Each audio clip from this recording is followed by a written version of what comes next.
गुरु बिक्स में आपका स्वागत है। आइए इस वीडियो में हम एंगल बिटवीन टू लाइंस पर एक एग्जाम्पल सॉल्व करें। ये एनसीईआरटी का एग्जाम्पल 9 है। इस एग्जाम्पल में हमें दो लाइंस दी हुई हैं, this line and this line.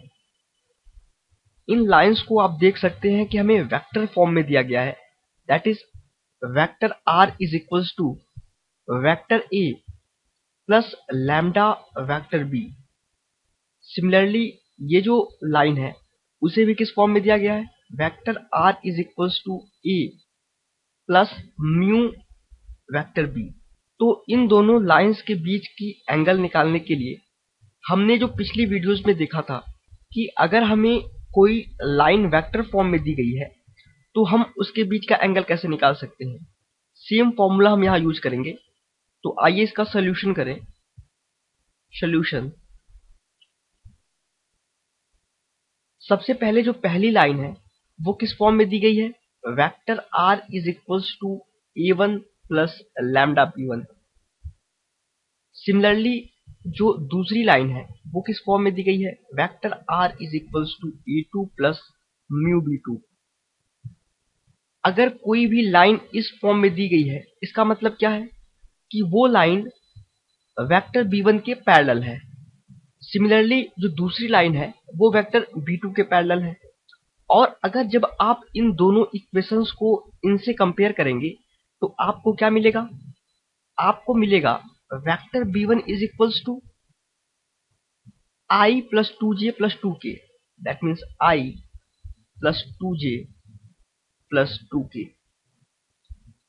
Similarly आपको वेक्टर b2 क्या मिलेगा, vector b2 is equals to 3i plus 2j plus 6k।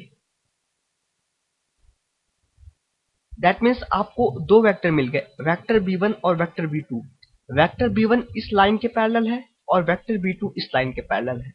तो अगर हम वेक्टर b1 और वेक्टर b2 के बीच का एंगल निकालने तो वही एंगल इन दोनों लाइंस के बीच का भी होगा। तो आइए सबसे पहले हम डॉट प्रोडक्ट की हेल्प से वेक्टर b1 और वेक्टर b2 के बीच का एंगल निकालें। तो मान लीजिए इन दोनों के बीच का जो एंगल है वो है थीटा। तो हम क्या लिख सकते हैं, cos theta is equals to vector b1 dot vector b2 upon mod of vector b1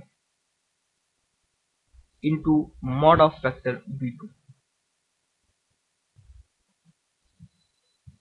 and mod of this whole.